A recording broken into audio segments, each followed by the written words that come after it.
Please, don't leave me here. I can't walk, begged the Hell's Angel. The words tore through the howling wind like a prayer no one was meant to hear. Snow fell in thick, violent sheets across the empty highway.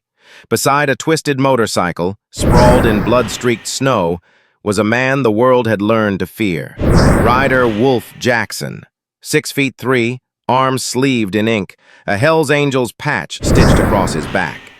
His leg bent at an unnatural angle. His breath came in shallow gasps. "Please," he whispered again, this time to no one. Then, through the snow, a figure appeared.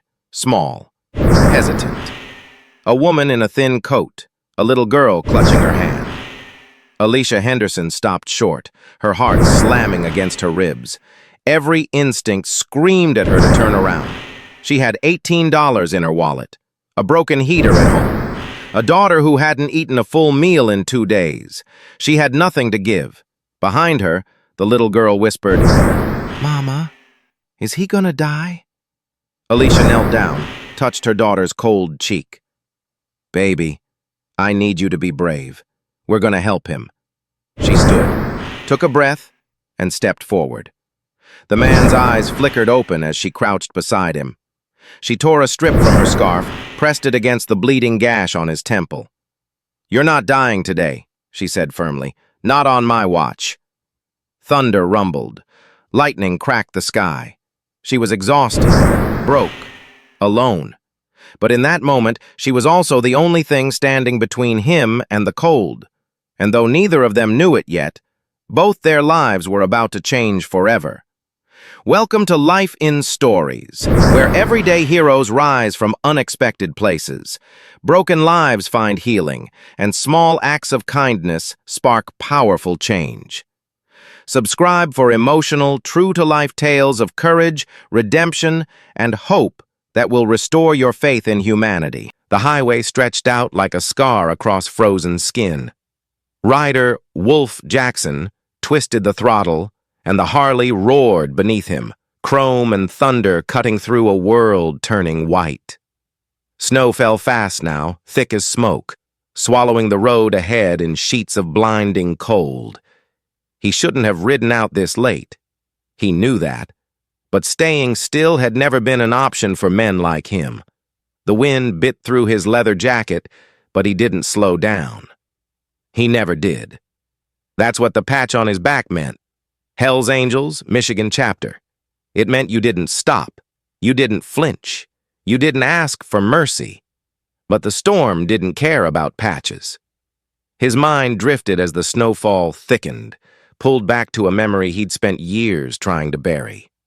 A younger face, a leather cut just like his, blood on pavement, sirens in the distance. "Stay with me, brother. Stay with me." But he hadn't stayed. Ryder blinked hard, shaking the ghost from his head. His knuckles were white around the handlebars. The cold was getting worse. Then the road disappeared. Black ice. The bike lurched. His body jerked sideways. The world flipped. Chrome, asphalt, sky. And then came the crunch of metal folding, the snap of bone, and silence. He woke to pain. Sharp, blinding. His leg was bent at an angle that shouldn't exist. Blood soaked through his jeans, warm against the freezing ground. His phone lay a few feet away. Screen cracked. No signal. The snow kept falling. He tried to move, gasped, stopped. For the first time in 20 years, Rider Wolf Jackson felt something he'd forgotten how to name. Fear. Help. His voice cracked, swallowed by the wind. "Please." No one answered. The road was empty. The storm had chased everyone inside. He was alone with the cold and the dark and the slow certainty that this was how it ended. Not in a blaze of glory, not in a last stand, just forgotten, frozen, gone. His breath came shallow now. His vision blurred, and the snow kept falling. Across town, in a small apartment with peeling paint and a heater that hadn't worked in 3 days, Alicia Henderson wrapped her daughter in every blanket they owned. "Mama, I'm cold," Zara whispered, her lips pale, her small body trembling. Alicia pulled her close, rubbing her arms. I know, baby. I know. She glanced at the kitchen. Bare counters, an empty fridge, a single box of crackers that wouldn't last the night. In her wallet, $18.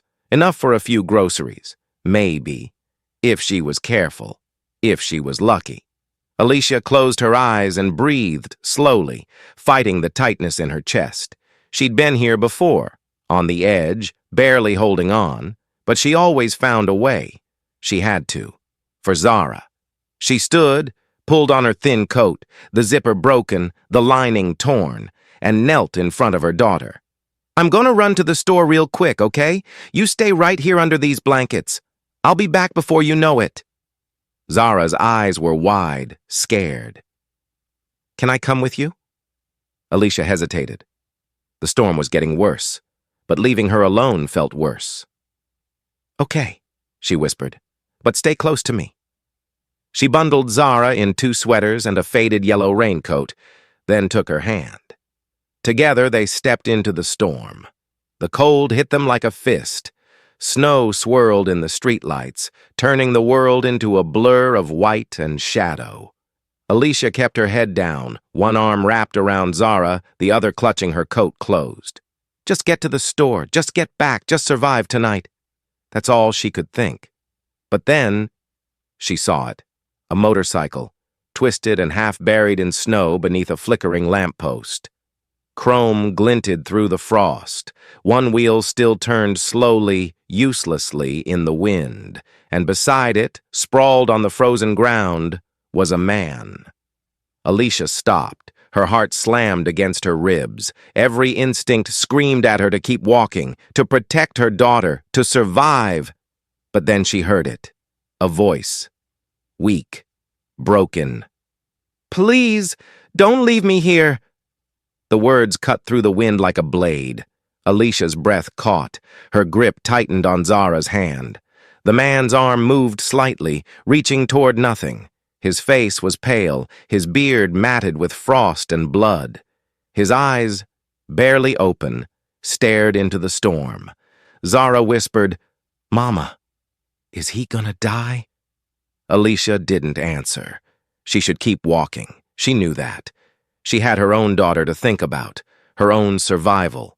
$18 wouldn't save 2 people, but she couldn't move. Not away, only forward. Slowly she knelt down, her knees sinking into the snow. Her hand trembled as she reached toward him. I got you, she whispered. Stay with me.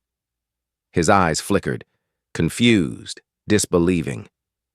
Thunder rumbled somewhere in the distance, and the storm kept falling. Alicia's knees sank into the snow, cold biting through her jeans like teeth. The man lay sprawled before her, massive, broken, bleeding. Tattoos crawled up his arms in dark, twisted patterns. Silver rings glinted on bruised knuckles, and across his back, even through the torn leather, she could see the patch. A skull with wings, words stitched in red. Hell's Angels. Her breath caught. She'd seen men like him before. On the news, in headlines. In whispered warnings mothers gave their daughters about the kind of people you don't get close to. Dangerous. Violent. Trouble. Every instinct screamed at her to stand up, take Zara's hand, and walk away. But his voice, raw, trembling, human, echoed in her ears. Please, don't leave me here.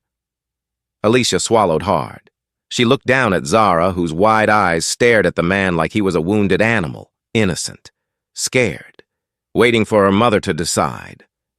What kind of world do I want her to grow up in? Alicia closed her eyes, took a breath, and made her choice.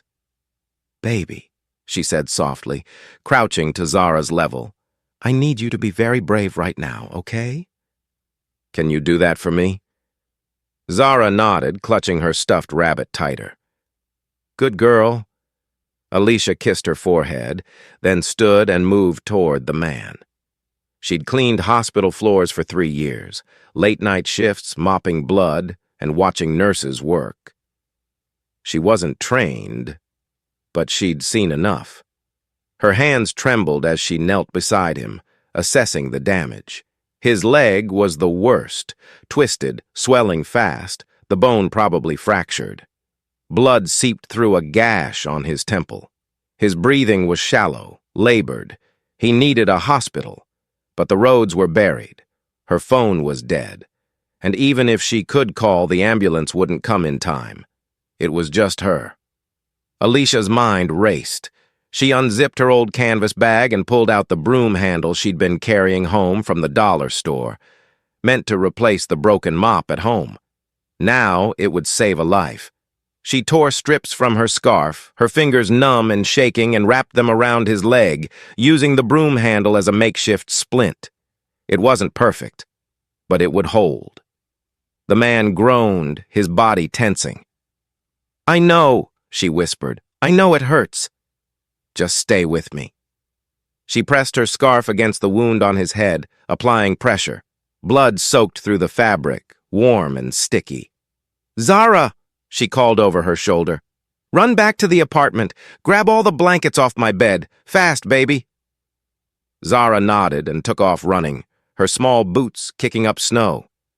Alicia stayed, her hand steady on his temple, her voice low and calm. "You're not dying tonight. I won't let you."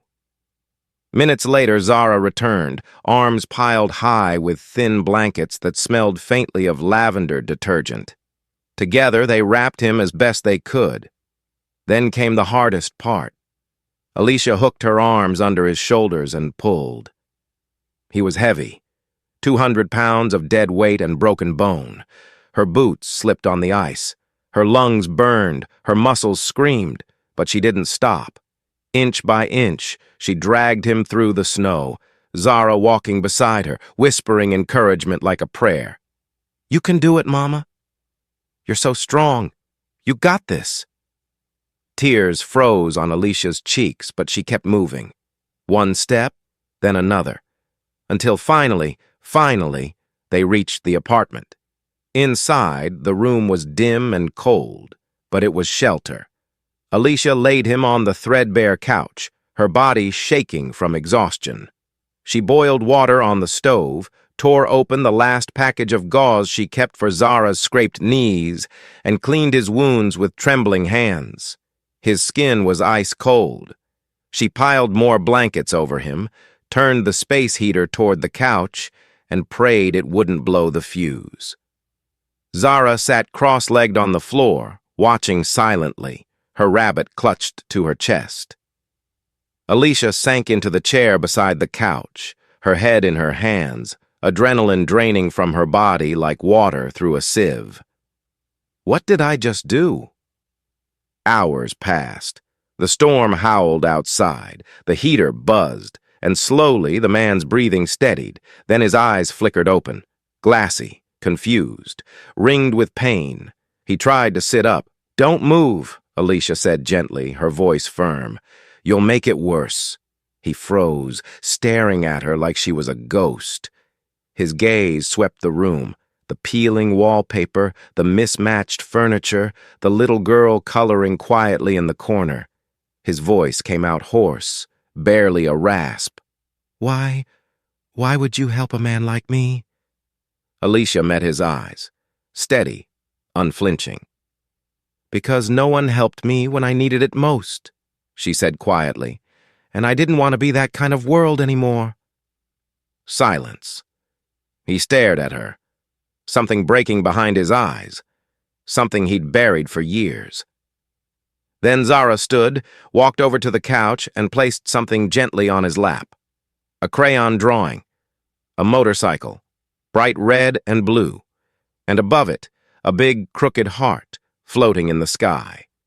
At the bottom, in shaky letters, "Get better, Mr. Wolf." The man looked down at the drawing. His jaw tightened. His throat worked. And for the first time in years, Ryder Wolf Jackson felt tears burn his eyes. Days blurred together like ink in water. Alicia woke before the sun each morning, checked Ryder's bandages, changed the gauze on his temple, and made sure his leg was elevated.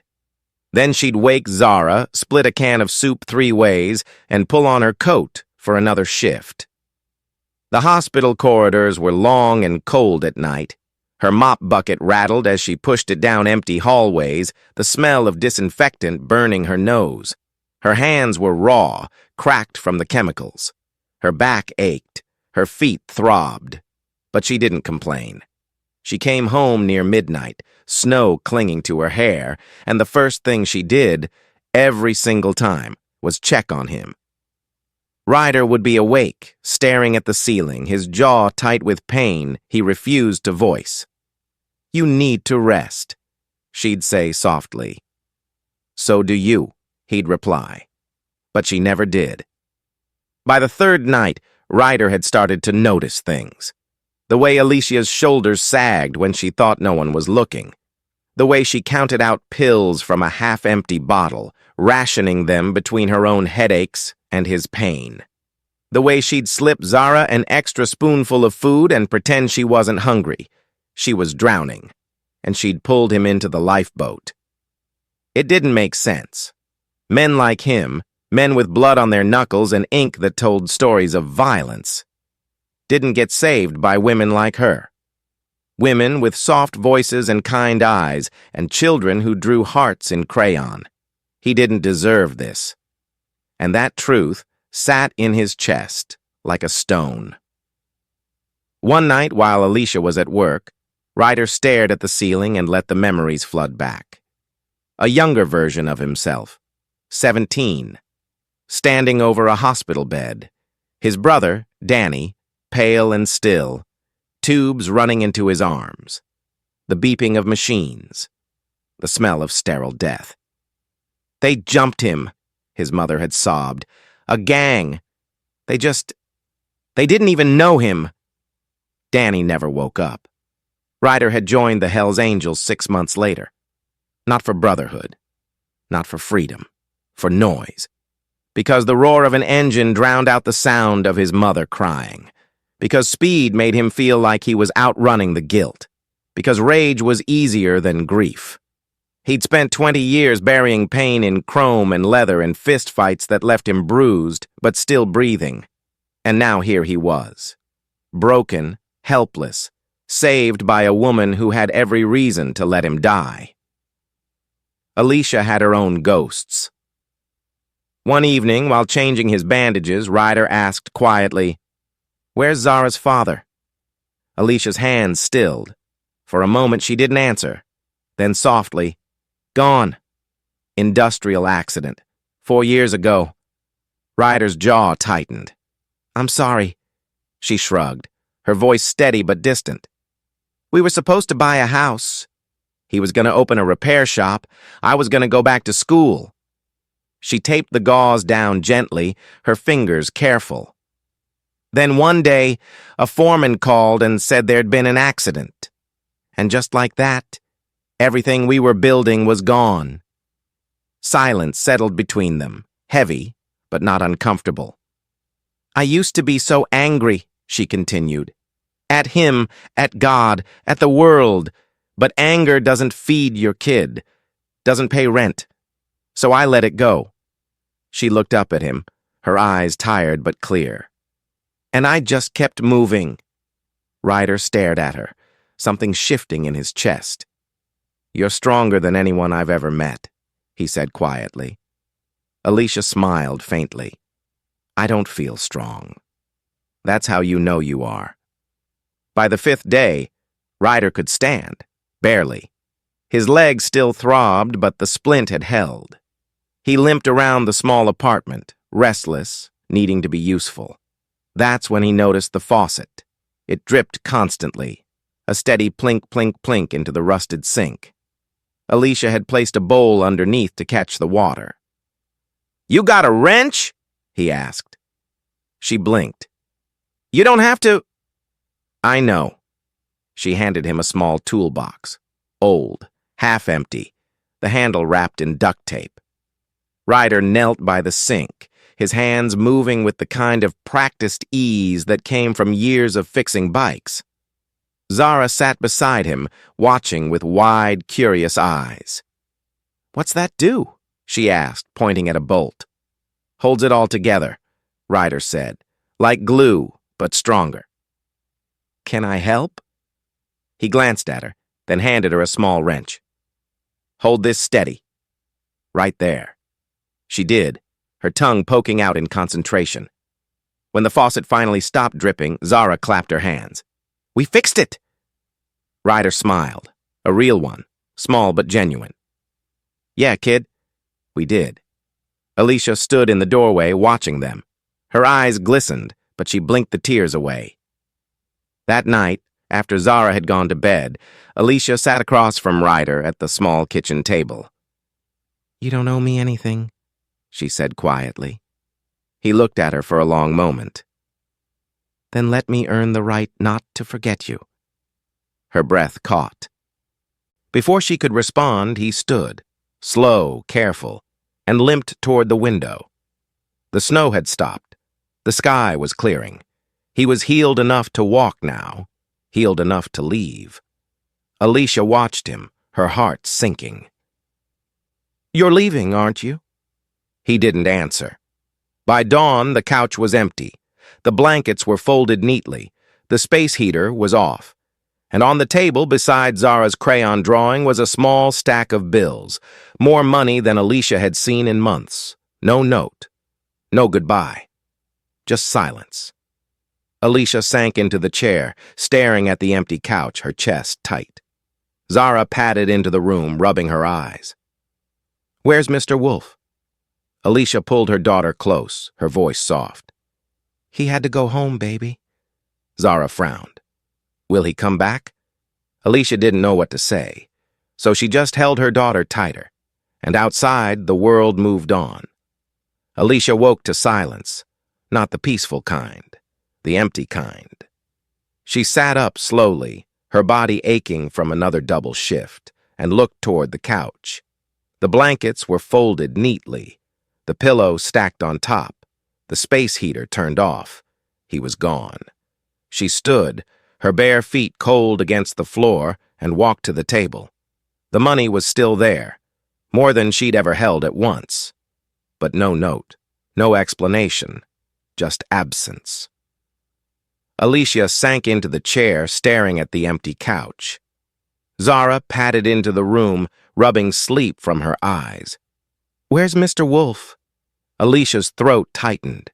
She pulled her daughter onto her lap, smoothing her hair. "He had to go home, baby. But he didn't say goodbye." "I know." Zara frowned, her small face serious. "Do you think he'll come back?" Alicia looked out the window at the gray morning sky. "No, sweetheart," she said softly. "Some people just ride away." Days passed. Alicia folded the blankets and put them away. She used the money for rent, groceries, and a new winter coat for Zara. She went back to her shifts, back to mopping floors and counting coins. Life resumed, but something inside her had shifted. At night, when the apartment was quiet and Zara was asleep, Alicia would sit by the window and stare at the empty street. She told herself it didn't matter, that she'd done what needed doing, that expecting anything more was foolish. But the ache remained. She'd saved a stranger, and for a few brief days, she hadn't felt so alone. Now the silence pressed in heavier than before. 3 nights later, Alicia came home from work just after midnight. The snow had started falling again, soft and steady. She climbed the steps to her apartment, exhaustion pulling at every muscle. Then she heard it, thunder, low and distant at first, then growing, louder, closer. The sound of engines, not one but many, roaring through the quiet street like a storm breaking. Alicia stopped on the landing, her breath catching. Headlights flooded the block, cutting through the darkness. One by one, motorcycles rolled into view, chrome glinting, exhaust rumbling, leather and steel and power. 8, 10, 12, more. They lined the street in formation, engines idling in perfect synchronization, the sound vibrating through the ground like a heartbeat. Neighbors' curtains twitched, doors cracked open, faces peered out, wide-eyed and terrified. Alicia stood frozen on the steps, her heart pounding. Then the engines cut. Silence dropped like a curtain. And from the lead bike a man dismounted, tall, broad-shouldered, a cane in one hand, but his stance steady, rider Wolf Jackson. He walked toward her slowly, his crew standing in formation behind him, silent, unmoving, a wall of leather and loyalty. Alicia's breath hitched. He stopped at the bottom of the steps, looking up at her with those same sharp eyes, but something in them had changed, softer, clearer. "Alicia," he said, his voice low and steady. She couldn't speak. Her hands trembled. Behind him, his brothers began unloading boxes from trucks parked at the end of the block. Food, blankets, toys wrapped in bright paper, a brand new space heater still in its box. Alicia's eyes widened. What is this?" Ryder climbed the steps slowly, his leg still healing but strong enough to carry him. When he reached her, he held out an envelope. "Open it." Her hands shook as she took it. Inside were official documents, letterhead, signatures, legal seals. At the top, in bold letters, Alicia's Promise Foundation, a non-profit supporting single parents in crisis, funded by the Hells Angels Michigan chapter. Alicia stared at the words, her vision blurring. I don't understand." Ryder's voice was quiet but firm. "You saved my life when you had nothing. You didn't ask for anything, didn't expect anything. You just helped." He gestured to the street behind him, the bikes, the men, the supplies. "That's real strength, and it deserves more than to be forgotten." Tears spilled down Alicia's cheeks. "Why me?" she whispered. "I'm nobody." Ryder shook his head. "You're the kind of person the world needs more of." He stepped closer, his voice dropping. "I've spent my whole life running from who I was, but you reminded me who I could be." Alicia's breath caught in her throat. "This foundation," Ryder continued, "it's for people like you. Single parents struggling to survive. People who keep others alive even when no one's keeping them. We're funding food pantries, repair workshops, emergency aid. And it all starts here. Because of you." Alicia covered her mouth, tears streaming freely now. Behind them, the apartment door swung open. Zara stood there in her pajamas, eyes wide as saucers. "Mama?" "What's happening?" Then she saw him. "Mr. Wolf!" She bolted down the steps, clutching a piece of paper in her hand.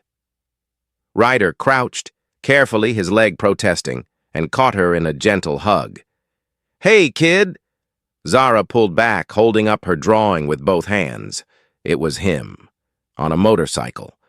But this time, angel wings spread from his back, bright and golden. At the bottom, in shaky crayon letters, "Angels ride motorcycles." Ryder stared at the drawing, his throat tight.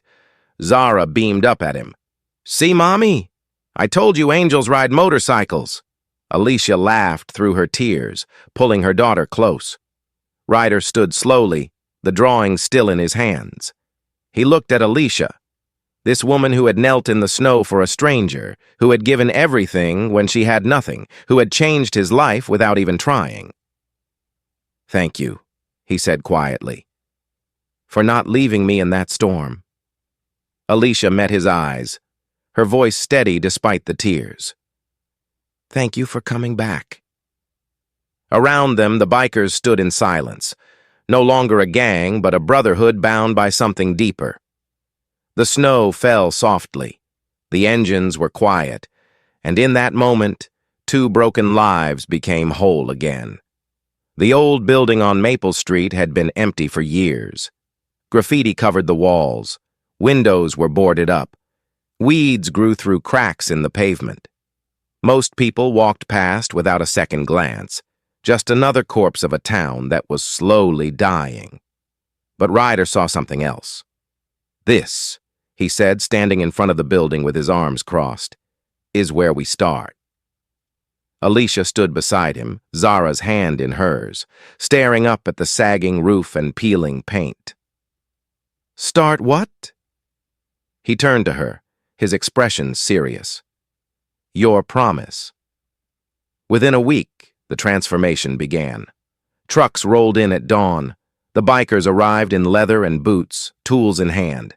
They tore down rotted wood, replaced broken windows, painted over years of neglect. Ryder worked alongside them, his legs still healing but his hands steady. He hammered, sawed, carried lumber on his shoulders. Alicia watched from the doorway, overwhelmed. "You don't have to do all this," she said quietly. Ryder looked up from where he was replacing a door hinge. "Yeah," he said. "We do." The renovation took 3 weeks. By the end, the building was unrecognizable. The front half became a food pantry, shelves stocked with canned goods, fresh produce donated by local farms, diapers and formula for young mothers. A small play area in the corner for kids, filled with donated toys and books. The back half was converted into a repair garage, workbenches, tools, lifts for motorcycles and cars, a place where single parents could bring broken-down vehicles and leave with them running again. No charge, no questions asked. Above the door, a hand-painted sign, Alicia's Promise. Because no one should be left in the cold. Alicia stood in front of it the day they opened, tears streaming down her face. Zara tugged her hand. "Mama, why are you crying?" "Because I'm happy, baby." Ryder stood beside her, hands in his pockets, a rare smile on his face. "It's just the beginning," he said. Word spread fast. At first, people were cautious, suspicious. Hell's Angels running a charity? It didn't make sense. But then they saw it with their own eyes.